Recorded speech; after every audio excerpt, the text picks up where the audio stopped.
ഇന്നത്തെ റെസിപ്പി വളരെ എളുപ്പത്തിൽ ഉണ്ടാക്കാൻ പറ്റുന്ന നല്ല ടേസ്റ്റി ആയിട്ടുള്ള മസാല ചായയുടെ റെസിപ്പിയാണ്. അപ്പോൾ മസാല ചായ പൊതുവേ എല്ലാവരും ഉണ്ടാക്കുന്ന ഒരു ഐറ്റം തന്നെയാണ്. പലരും പല രീതിയിലാണ് ഉണ്ടാക്കാറ്. അപ്പോൾ ഞാൻ ഇന്നിവിടെ ഷെയർ ചെയ്യുന്നത് എൻ്റെ വീട്ടിലൊക്കെ പൊതുവേ ഉണ്ടാക്കുന്ന ഒരു രീതിയാണ്. അപ്പോൾ നമുക്ക് വീഡിയോ കണ്ടു നോക്കാം.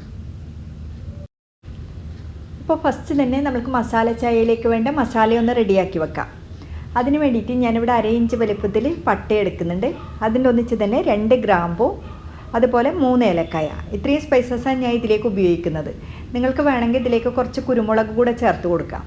നമ്മൾ സ്പൈസസ് എല്ലാം എടുക്കുമ്പോൾ നല്ല ഫ്രഷ് ആയിട്ടുള്ള സ്പൈസസ് തന്നെ എടുക്കാൻ ശ്രദ്ധിക്കണം. അപ്പോൾ മാത്രമേ നല്ലൊരു ഫ്ലേവർ ഉണ്ടാവുള്ളൂ.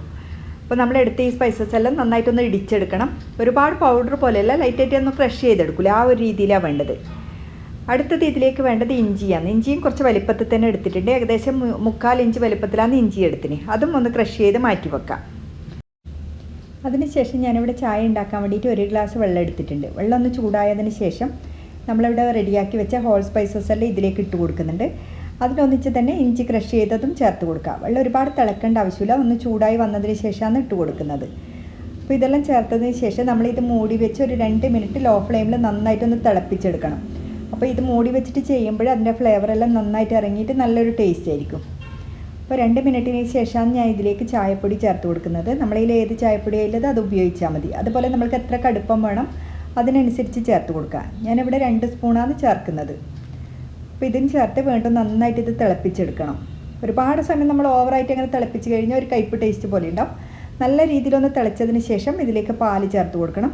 1 ഗ്ലാസ് വെള്ളം എടുക്കുന്നതിന് 1 ഗ്ലാസ് തന്നെ പാല് ചേർത്ത് കൊടുത്താൽ മതി. ഒരു മീഡിയം കട്ടിയിലെ പാലാണ് ഞാൻ ഇതിലേക്ക് ഉപയോഗിക്കുന്നത്. പാല് ചേർത്തിട്ട് വീണ്ടും നന്നായിട്ടൊന്ന് തിളപ്പിച്ചെടുക്കാം. അപ്പോൾ ഇതുപോലെ നല്ല രീതിയിൽ തിളച്ചതിന് ശേഷം നമ്മൾക്കിതെടുക്കാം. അതിനുശേഷം ഇത് നല്ല രീതിയിലൊന്ന് അരിച്ചെടുക്കണം. അതുപോലെ നിങ്ങൾക്ക് ഇതിലേക്ക് മധുരം വേണമെങ്കിൽ ചേർത്ത് കൊടുക്കാം. ഞാൻ മധുരമൊന്നും ചേർക്കേണ്ടതാണ് ഇതിപ്പോൾ ചെയ്തിട്ടുള്ളത്. അപ്പോൾ നല്ല ടേസ്റ്റി ആയിട്ടുള്ള നല്ല ഫ്ലേവറോട് കൂടിയിട്ടുള്ള ഒരു ചായയാണ്. നമ്മൾ പൊതുവേ ഉണ്ടാക്കുന്ന ചായയിൽ നിന്ന് കുറച്ചൊരു വ്യത്യാസം ഉണ്ടാവും. അപ്പോൾ തീർച്ചയായിട്ടും നിങ്ങൾ ട്രൈ ചെയ്ത് നോക്കിയിട്ട് ഫീഡ്ബാക്ക് അറിയിക്കാൻ മറക്കരുത്. വീണ്ടും പുതിയൊരു വീഡിയോ ആയിട്ട് കാണാം. താങ്ക്